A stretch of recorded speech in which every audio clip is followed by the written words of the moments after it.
It gets harder every fall when it rains.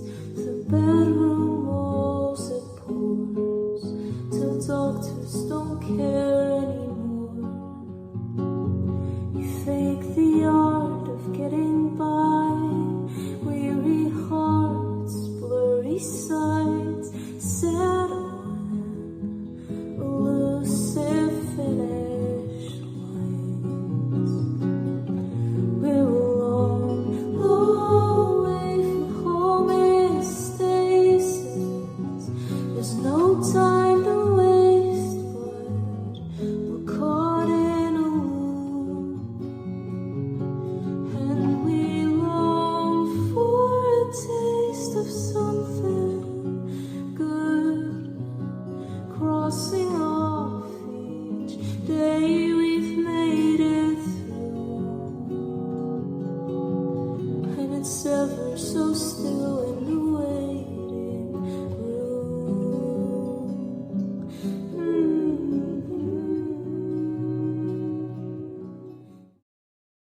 Hello again, AI Dan here. It's great to be back.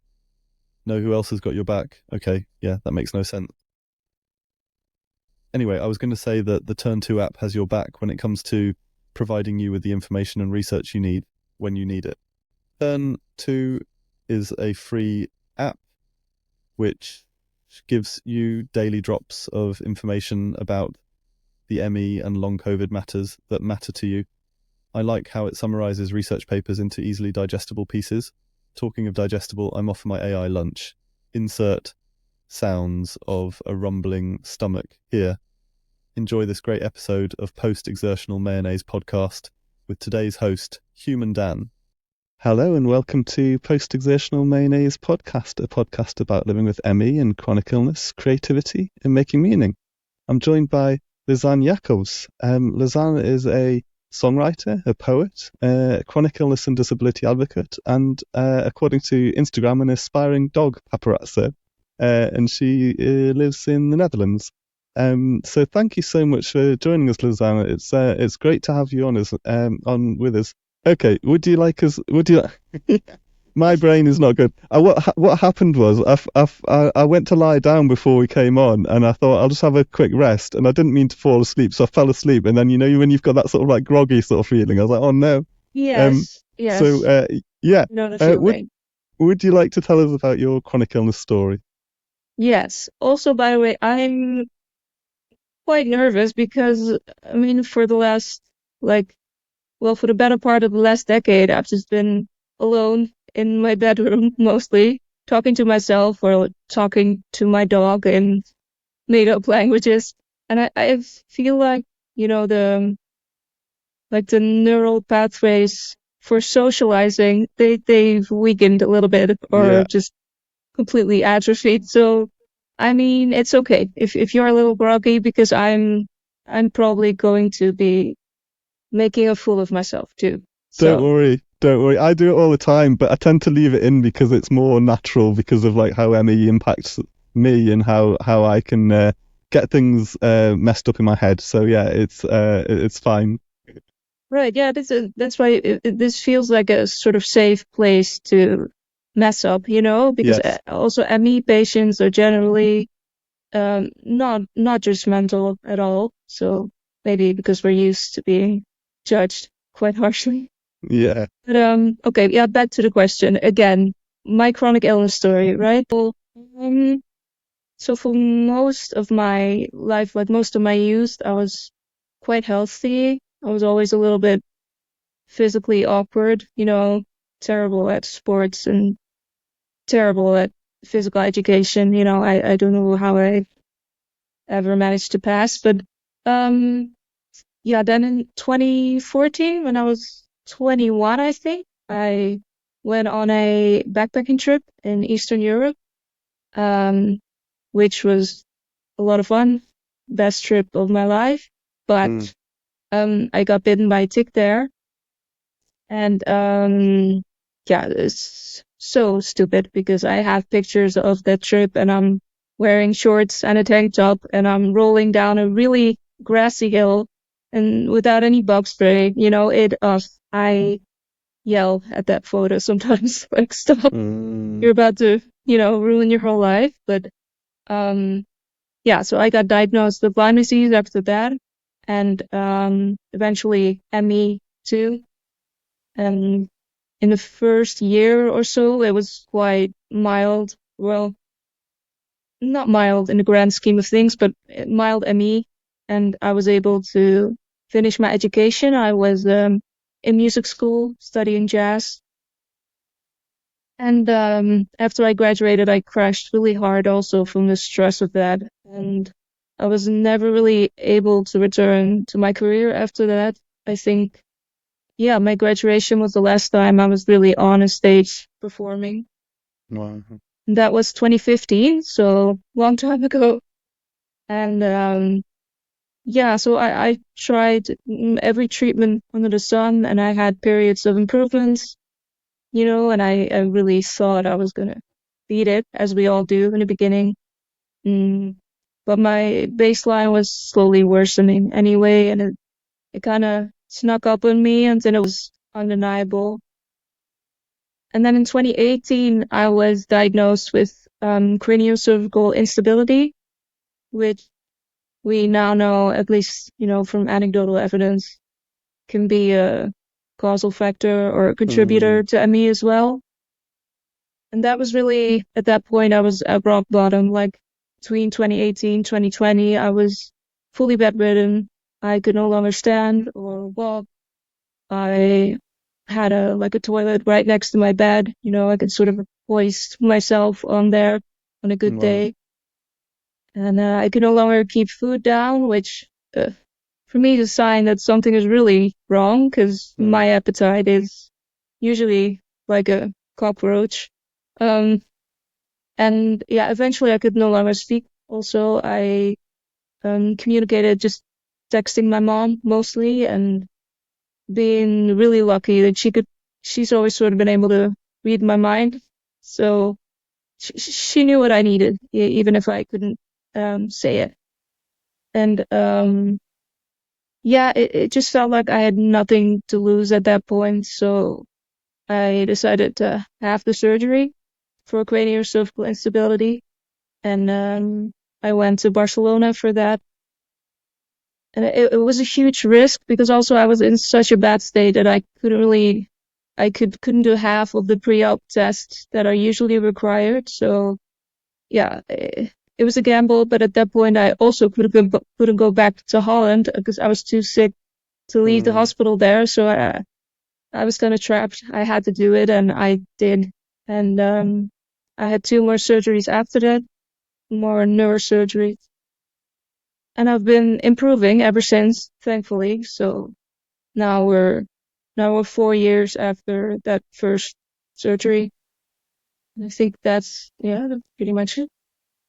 Wow. It's a lot to sort of pack into sort of like to shorten it, isn't it? To pack into a small kind of Yeah. overview, but it's it's an awful lot to go through, isn't it? And yeah, how one sort of question that I had is we have like listeners to the podcast all over the world. Actually, I find it fascinating when we can look at the breakdown of statistics and see people in different places in the world listening, which is brilliant. And obviously, a lot of our listeners are in the UK or in the US. But for you, how have you sort of found sort of what's it been like to live with ME in the Netherlands in terms of sort of medical sort of care and support? I mean, it's complicated because we are very fortunate to have free public healthcare, as you do in the UK as well, right? Yeah. Yeah. But with the ME, that still doesn't get you very far. Like, it gets you through the initial process of ruling out other serious diseases. And when something else comes up, like last year I had appendicitis, and I was just in awe of the whole process, how well I was helped, Yeah. that like they figured it out. They picked me up, they ran a couple tests, they did a surgery, and 3 days later I was home and it was fixed. And oh God, I was so jealous of the other people that had the same surgery, the girls in my hospital room, because after that they were done, they were Yeah. fixed, they were healed, and they could go on with their lives. And I was so stuck with this illness that, doctors just don't really know what to do with. Like, we have one cardiologist here in Holland who is a really good ME specialist, researcher also. He collaborates with researchers in the US, but he is just not on the radar of most GPs, and he doesn't work in any of the public hospitals. And other doctors have also tried to drag his name through the mud for treating ME as a physical illness and for speaking out against treatments such as cognitive behavioral therapy. So it took me ages to be referred to his practice. And in the meantime, I have to be honest, every other specialist in mainstream medicine just let me down. Like, they will either conclude there's nothing wrong with you, or go down a path of functional neurological disorder, which seems to be code for we don't know, but we're not going to admit that. Yeah. So and in terms of like disability benefits and paid care support, it was not until I was also diagnosed with Ehlers-Danlos syndrome, genetic connective tissue disorder, that I was actually taken seriously and I received all the help I needed, which is funny to me because ME is much more detrimental to my quality of life, also much more detrimental to my ability to function in society. But I guess, here in Holland, it also still doesn't have a lot of credibility as a serious disease, I guess, which I think is also partly, the name chronic fatigue syndrome carries some blame for that, because what a euphemism. It's like calling MS chronic spasm disease or something. It's just, a small part of it, but So I think in general it's probably pretty similar to the UK in terms of care. And that seems to it's interesting, isn't it? And it sounds like a similar sort of experience in so many different places across the world, that it's this sort of like lack of belief that drives it. And I thought it was interesting because I took a couple of snippets from some of your lyrics from in one of your songs. Says, "Oh, it's slim pickings if there's not one who listens. I guess I'll stay at home and let my dog do the fixing." And Yes. I love that, because it's there's a bit of humor in there, but it's also this sort of quite serious reality of what it's like to live with ME when there's nobody that there isn't any doctors that are going to help you, because they just don't exist, in a sense. Is that right? Yeah, and I think a lot of us are we then try to take responsibility for our own health, our own healing, which that isn't our responsibility. Like, it puts so much pressure on us as patients too, like it's kind of tongue in cheek, like I'll fix myself, or I'll have my dog fix me. But in all honesty, I have no idea how to do that, so in the end, we don't get fixed. Like, we might improve here or there, and my surgeries helped a little bit, but I still have ME. Like, it just fixed a small part of the whole picture.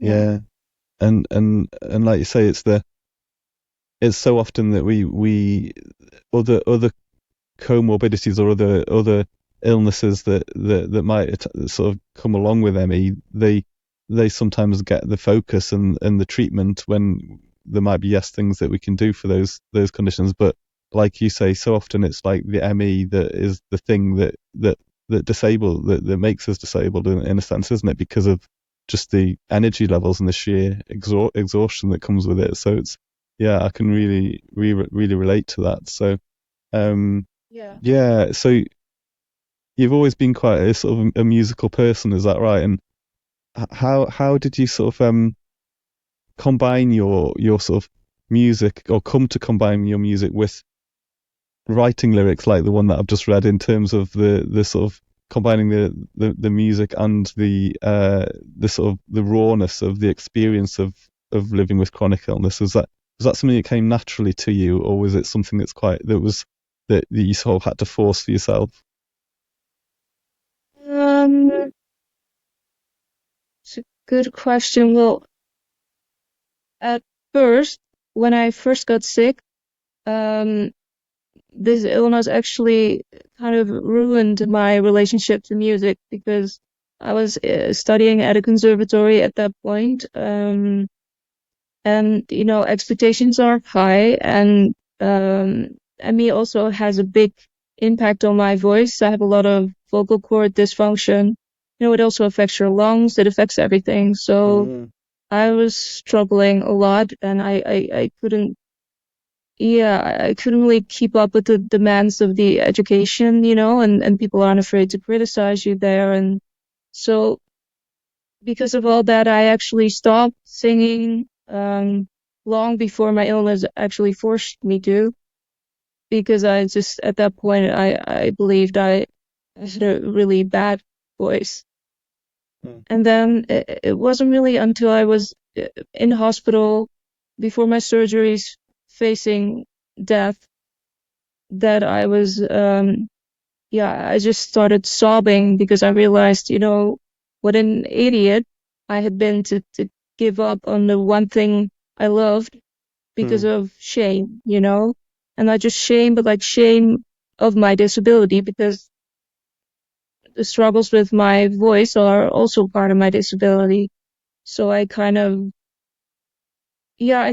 promised myself at that point that if I would ever be able to sing or play again, I would not be discouraged again, and I would also try, because it will be a gift, if that would ever happen again. So I would try to use that for good in any way.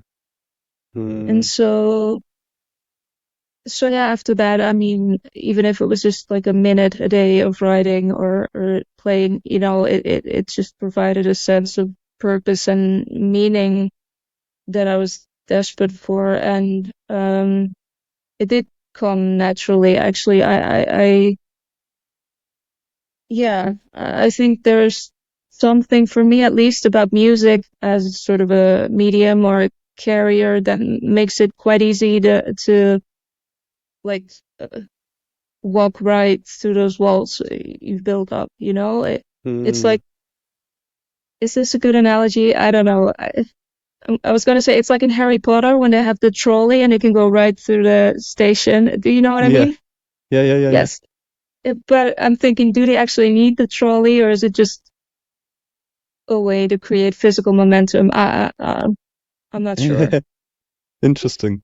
Yeah. Yeah, but anyway, if they need it, that the music is kind of like the trolley for me. Like I can go right through the walls, and it's not really this sort of conscious cerebral thing of, oh, I'm going to be vulnerable now and this many people are going to hear it, and it's just more of a cathartic experience. It's also intuitive, and it's been a great way to connect with people who are in similar situations, but also surprisingly a really effective way to convey my experience to healthy people, which I did not expect, because as you said, there's often like sarcasm and irony and humor in my writing, and I sort of thought maybe it has to be in on a joke to really get it, but no. People who don't have ME have also reacted very empathically, and the understanding the gravity of the situation, even though I sprinkle in some lightness here and there. It's also the humor is never to sugarcoat anything. It's just it's just sort of my language, I guess. Yeah.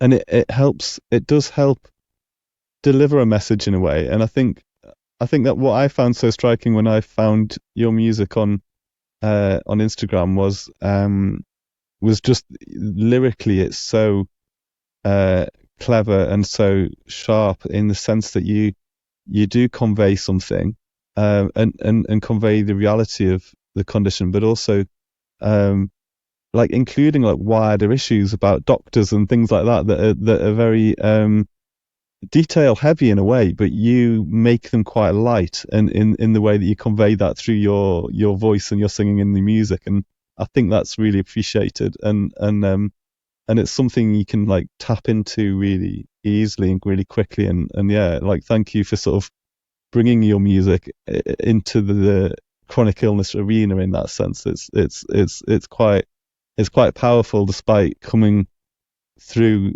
something that's really beautiful and really quite it's not heavy to listen to, if that makes sense. But I can really relate to that sense of wanting to or be driven to make something musically. And like I went through a process about a year or two into becoming ill, where I was writing quite a bit of music, like writing poetry, and then the poetry turned into songs, and then the songs turned into like a recording. And then I'm not a great musician and I'm not a great singer either, but it was like, for me, it was just something that I had to do to make to make sense of what I was going through. It was like therapy for me, I suppose, in a way. Is that how you've seen it for you?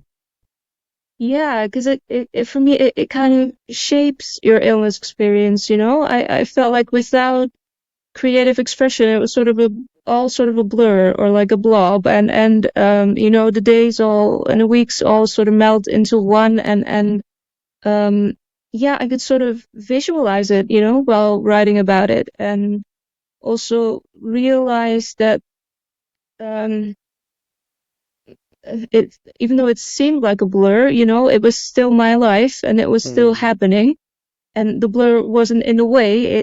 You know, yeah, it really helped me make sense of my life, and appreciate its worth a little more. And I think I think it's very similar to how people, you know, write their experiences in diaries.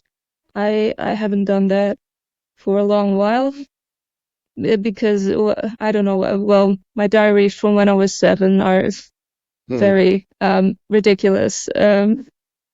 But yeah, for me, I guess that's always been music. You know, to sort of shape my experiences and make sense of them. And what does your creative process look like when you're crafting a new song? Are you sort of like, do you write words or lyrics first, or do you get melodies, or do you find a song that kind of fits it? Because you've done sort of like covers of what as well, haven't you, where you've maybe like changed the lyrics. And so does it very much depend on kind of like where you're coming from on each occasion, or how does that work for you? Yeah, it depends. Yeah, because sometimes it's when I'm lying awake at night, you know, rethinking my whole life. I there can be a line and I write it down in my notes app, and or when I'm reading a good book or I'm talking to friends, or and I write it down and I add more lines later on, and then I sort of piece the puzzle together. But that's more rare. Like usually I just grab a guitar or I sit down behind a piano and I just sort of start playing, start improvising, just sort of let the words and the melodies flow through me. This sounds very woo-woo, but I mean, it is kind of the closest thing, the magic I've experienced, because I couldn't really tell you where it comes from. You know, if the words were already stored in my brain, or the melodies, this just kind of feel like you're plucking them out of the air. I don't know. It feels spiritual in a way, but I guess it might be similar to just like conversations, you know, to how they just flow sometimes, and there are life experiences stored in your body that just kind of come to the surface, I guess. With music, though, like the actual melodies and harmonies will only come to the surface if you mastered the instrument a little bit. Like if you know a little bit of music Yeah. theory, otherwise, it might not happen. But that's a separate practice for me. Like that doesn't, yeah. When I write, it's really just letting it happen, just sort of receiving. That's interesting. Yeah. And but do you have any particular favorite songs that you've written, or do they all just sort of represent different periods in your life, or periods in your chronic illness story, I suppose? Have you got a favorite ones? They do. I think, yeah, I have a couple of favorite ones. My favorite one is the first one that I wrote after diagnosis. It's called Homeostasis. And there's a piece of it online that I shared in like a collaboration with ME Action. And what I love about that song is that it gets progressively more hopeful as it goes along. Like it starts off with me just describing the dire realities of living with ME, what's the verse again? When it rains through bedroom walls, it pours till doctors don't care anymore. You fake the art of getting by, weary hearts, blurry sights, set on elusive finish lines. But then, halfway through writing the song, I discovered the online chronic illness community, and that really, really changed my perspective. And you can see the lyrics sort of morph into something more optimistic, like non-toxic positivity. Like the community it cannot take away that pain, but it can ease it. And I think one of my favorite lines from the song is "Let's err on the side of hope," which is something that I'm not good at naturally. That's really something I've learned from people who were much, much sicker than me. And another line I like is, "When all else fails, time could move us through," because I feel like that's something we, or at least I, often forget, in this search for relief and answers and treatments, that time is also an option, rest, patience. Sometimes all it takes is just hanging on a little bit longer, and something might change. Like you don't always have to be on top of it yourself. So yeah, that's one. Another song that I like is called "No Need to Be Whole," and I kind of wrote that after sort of realizing that it was a bad idea to put my fate, like my physical and mental well-being, entirely in the hands of the healthcare system, especially after being, gaslit and invalidated and mistreated so many times. So at that point, I sort of decided to take a little bit more responsibility, not necessarily for my health, but for my life and my joy amidst this really painful thing that was happening to me. And the chorus goes, how does it go? Oh yeah. "I'll breathe life into myself. No need to be whole before I leave behind this hell. No need for signs from above or silver linings to know I'll be loved just as well." So there's also this message of I don't need to be healthy again or able-bodied again to be loved, and I am worthy as a person, even if every treatment I try fails, even if I stop any treatment now completely and I just accept who I am. Yeah, I am worthy and I will be loved. And yeah, that was a nice realization that I wrote about. So I guess those are the two songs that I like most. Yeah. It's interesting. I was I was just looking at some lyrics, and I love the sort of version of stick season. I can't say that stick season that you did, and um, I just thought I'd read that because it sort of links a little bit. You wrote, "I dream each night of some version of me that I might not have, but I did not leave. When this sickness swallowed my youth, her dreams, I held on for life and held out for sunbeams." And I just thought it was beautiful because it contrasts the sort of it contrasts the kind of like the dire, you know, problems that we carry each day, but with this sort of sense of hope. And like how do you have like I find that for me it's almost like I have a sort of strange relationship with hope, because it's sort of something that can, some days you feel quite hopeful, and other days it just, the world feels like it's sort of collapsing in on you, and that actually that there isn't a lot of hope really. But how do you manage that relationship for yourself? Yeah, it's a good one. It's like that. I think it's a Lana Del Rey song. Like, hope is a dangerous thing for me to have, but I have it anyway, I think is the title. And that's kind of how I feel. Like, hope does feel dangerous, because when you get your hopes up, you allow yourself to be disappointed down the road. And with Emmy, you often will be disappointed. But hope is also, in a way, the only thing that keeps me going, because I don't expect to be at this point for the rest of my life. There's some hope that in the future I'll have a more acceptable quality of life, and that hope sort of keeps me going for now. I try to, yeah, I try to give my life meaning and purpose in the meanwhile, and I try to look for joy and beauty amidst the pain. And sometimes I think the pain can also highlight just how much magic there is to be found in the mundane. So I don't want to say I'm grateful for it, but there's some upsides, that you need darkness to understand light, and vice versa. Not to sound like an insufferable life coach right now, so let me just Yeah.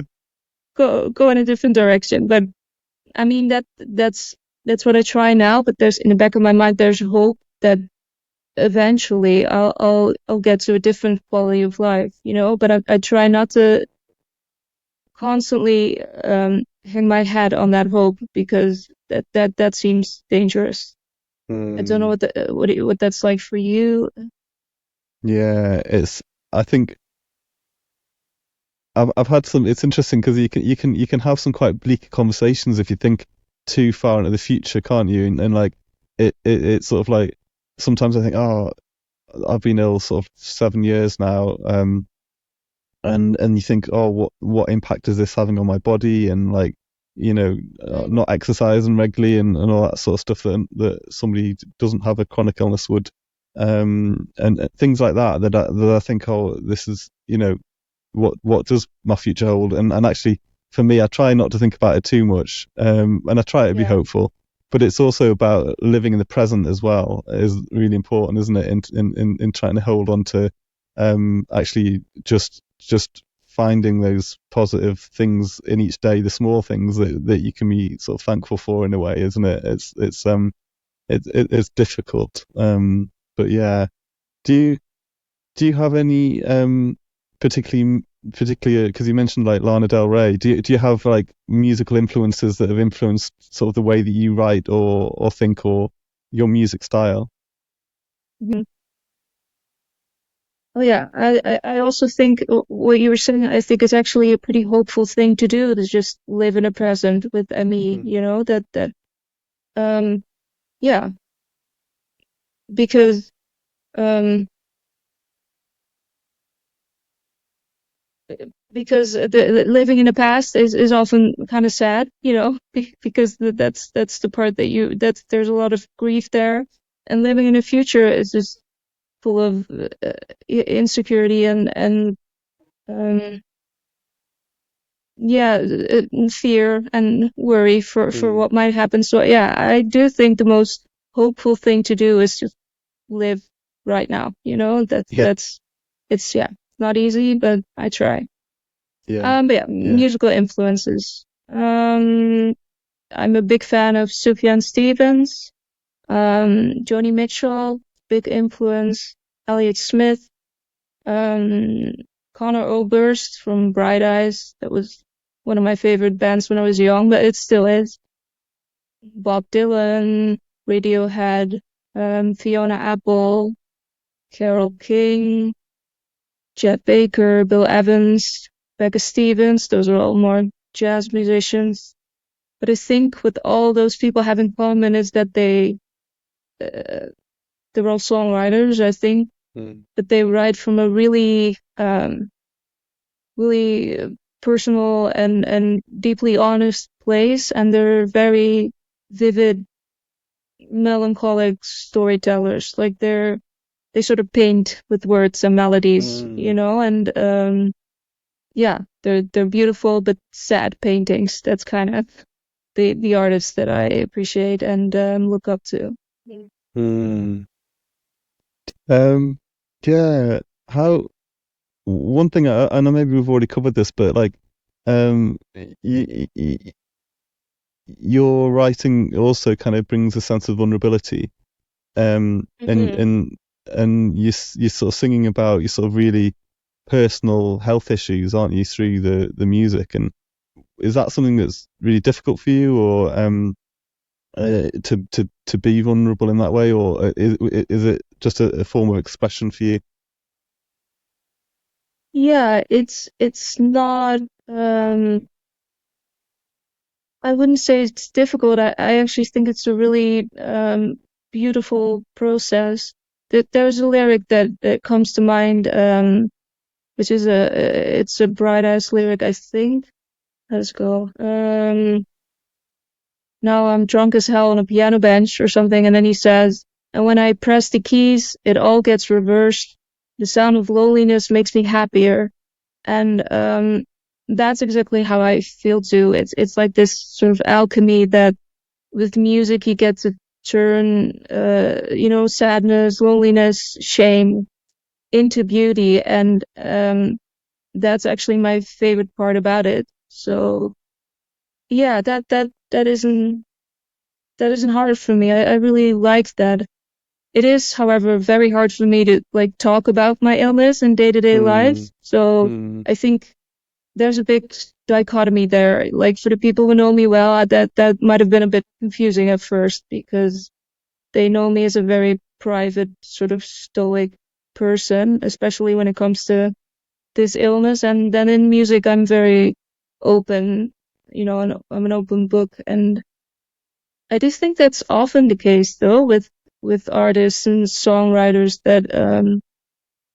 that sort of the best music comes from a place of really needing to say your piece, needing to share what's on your heart. And I think if I was constantly talking about it anyway, then that need wouldn't be as intense. So Yeah, no, thank you for that. Is that because you write music too? You said is that how you feel too?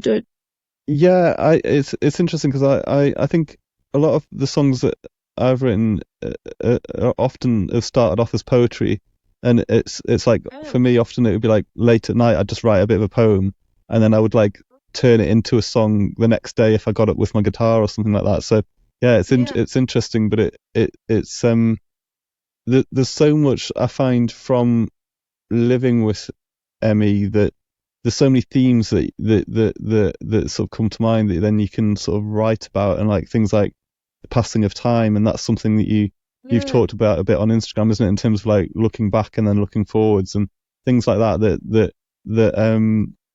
that sort of come out, and yeah, I guess sometimes it helps to be vulnerable, doesn't it, because it helps open up your perspective a bit as well. But then it's also the risk, isn't it, because you sort of like you're putting yourself out there and you're not quite sure what people are going to think of this or how it's going to be received. So it's certainly interesting. But I think through your music particularly, I think there's a sense that like it's so relatable. It's so relatable for people with chronic illness, because there's so many of the experiences, especially like trying to find a doctor and all that sort of thing, is like it's something that's really difficult, and something that we all go through, or that experience of being like gaslighting and all that sort of thing, and the minimization sometimes, and so yeah, I've lost my train of thought now. But Yeah, I was gonna say, no, I see where you're coming from. I was gonna say that for me it was also a sort of a perspective shift, because in school we were always taught that it was about sort of perfecting your craft, and that like a perfect product was the end goal. And then for me, I've realized that no, the message is the end goal. Like the impact it can have on people, the story you want to share, and then especially the connections that are formed when you do. And yeah, people have told me that my songs make them feel seen, and that's really all I could ever hope for, especially with ME, because it's such a lonely disease, and I also am always so grateful when I see artwork about ME online, because there's this really isolating experience that's suddenly represented outside of yourself, and this really ugly experience that's then represented in a beautiful way, and yeah, I'm always so appreciative when I see that. So that's what I'm trying now too. So it's be the change, be what you wish to see in the world. Well, whatever. What is yeah, it? I know Be which the one you mean. change. Yeah, Yeah, yeah, yeah, yeah. It's no longer art for the sake of art for me. It's all for the sake of connection. So then it also matters a little bit less if it's perfect, or if it's yeah, my ego is a little bit less involved, I guess, than it once was years ago. yeah. Um, do you one thing that we were going to talk about just before we finish maybe was around we talked a little bit before we recorded around the thinking around like recovery or improvement and what that means, and you were talking about like incremental steps and what improvement looks like, because it's almost like a really difficult thing within the ME world to talk about improvement, because like Yeah. it's like we don't want to talk about it because we don't want to sort of like jinx it, and then we don't want to also like make others feel that haven't had a sense that some improvement, that we don't want to sort of like come across like, well, I'm improved, or this is what you need to do to see improvement, because we're all different, aren't we? But did you want to talk a little bit around that? Yeah. I wanted to share that because because a lot of the improvement stories that you do see are just seem so unrealistic from a point of severe ME or very severe ME, especially, I mean, in general, like the stories that would make it onto Oprah or Ellen, it's always the very hallelujah, miraculous, like you're dying in bed one day and the next day you're, biking in the street. It's, yeah, uh, when I was that sick, I absolutely did not believe in miracles, and those stories actually made me feel less hopeful in that sense, because they seemed so wholly unrealistic from where I was standing, or well, not standing, where I was lying at that point. But yeah, I wanted to share that just how incremental it was for me personally. The very first thing that changed was not anything physical for a long while. It was just, I was still in the dark room. I was still, in bed 24/7. but just something became just a tiny bit more bearable, and the idea of like a worthwhile future just became a tiny bit more preposterous, because this is a little dark, but whatever.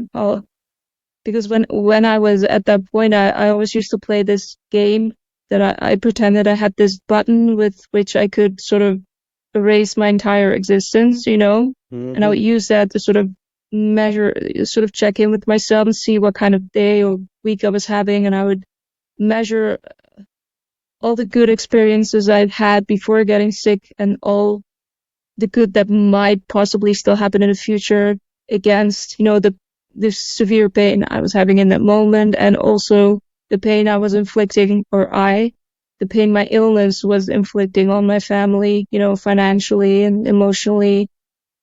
And and if I just felt like it didn't measure up, I would press the button, and I think there was a year where I would press it every day, and nothing happens because such a button doesn't exist, thankfully. But I think the first sign of change for me was that just a little bit of hesitation before pressing it, like, oh, but maybe there might be, a chance, and then I started pressing it a bit less, and eventually I stopped playing that game, and this was all before any sort of physical improvements, It's just this tiny spark, and they all add up, and eventually that can snowball into physical improvements. Like for me, for example, sitting up for like half a minute, and then those physical improvements can eventually snowball into functional improvements, like walking to the bathroom to get my own water, But uh, that whole process was maybe a year. Like, we're 4 years later now, and I'm still mostly bedridden, so it's yeah, there's no miracles there, but I think it's still it's just as valid, as a recovery story, and I think it might be more hopeful for people who are in that situation, because yeah, just when all they have to do is just hang on a little bit longer, for just the tiniest spark of change. And even when you think it really, life could never ever be worth living again, you might find yourself years later thinking, oh, I was wrong, and how did I get from there to here? I'm not entirely sure, it was a long road, but yeah.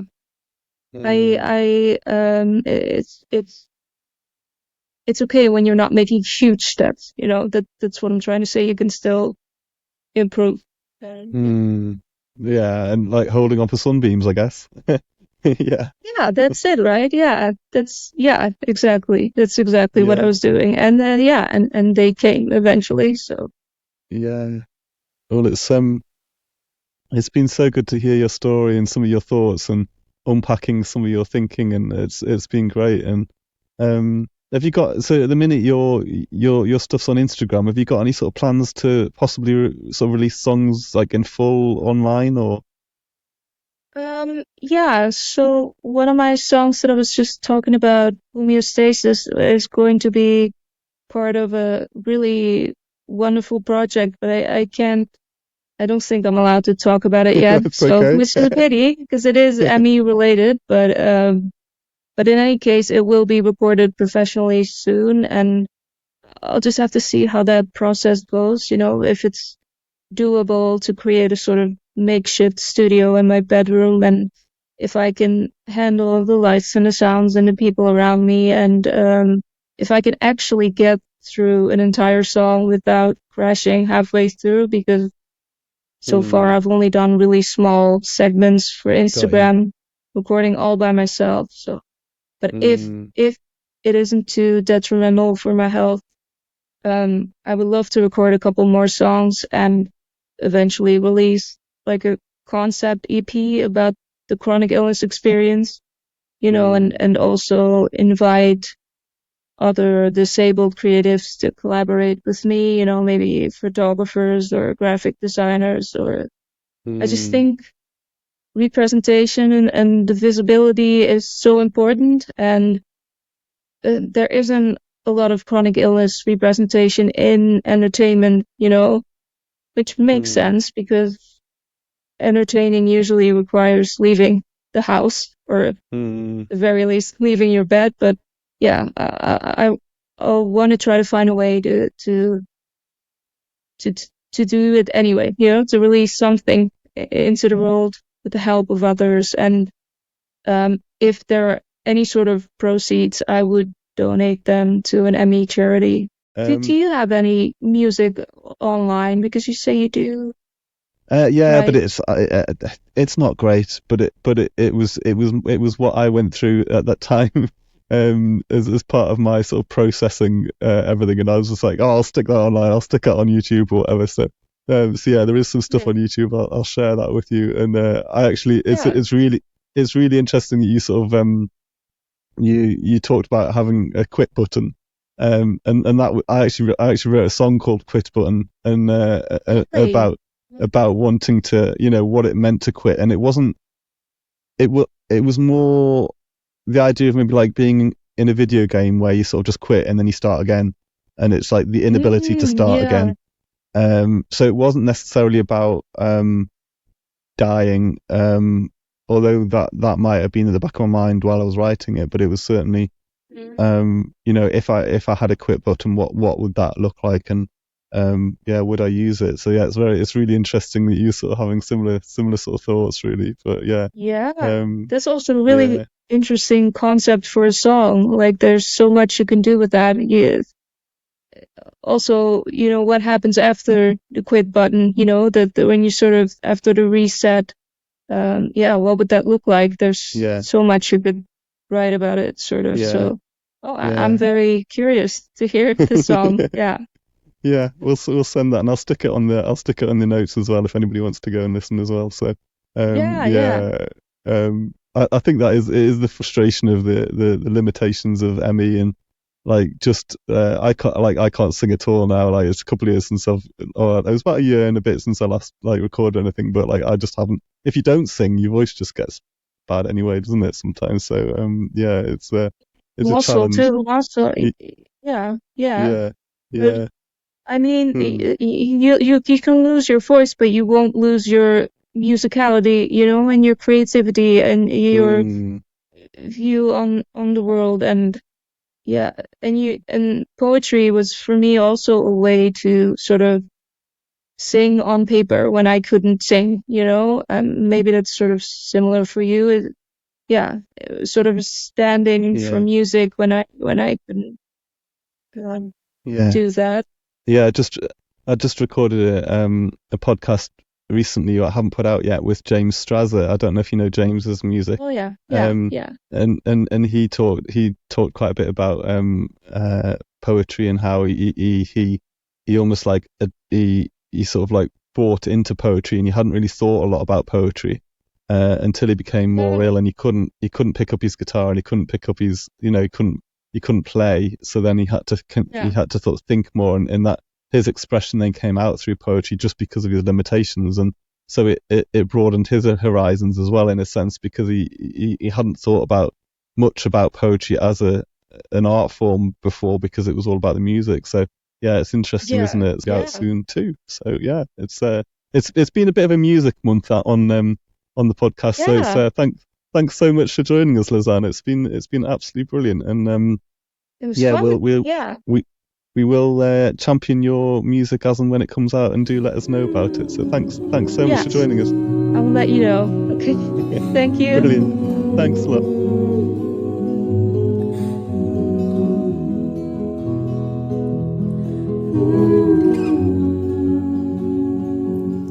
When you get stuck, there's a window, says the lucky one from the other side.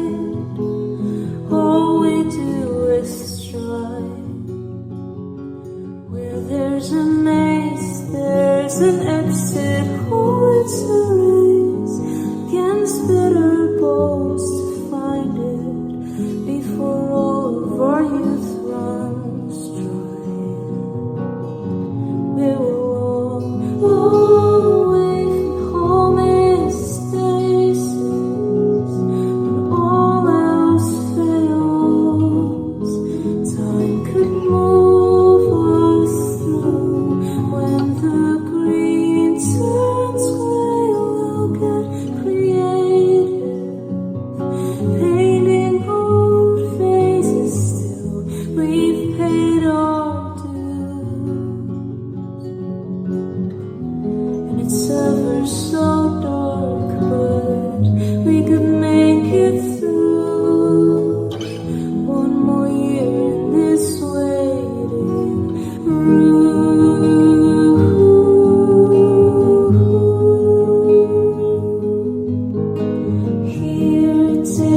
my hand that's here on the side of hope. My dear, take a stand and swear that you won't let go. Oh, the least we have is not being the least bit alone while breathing the art of getting by. Weary hearts, blurry sights, sad, lucid.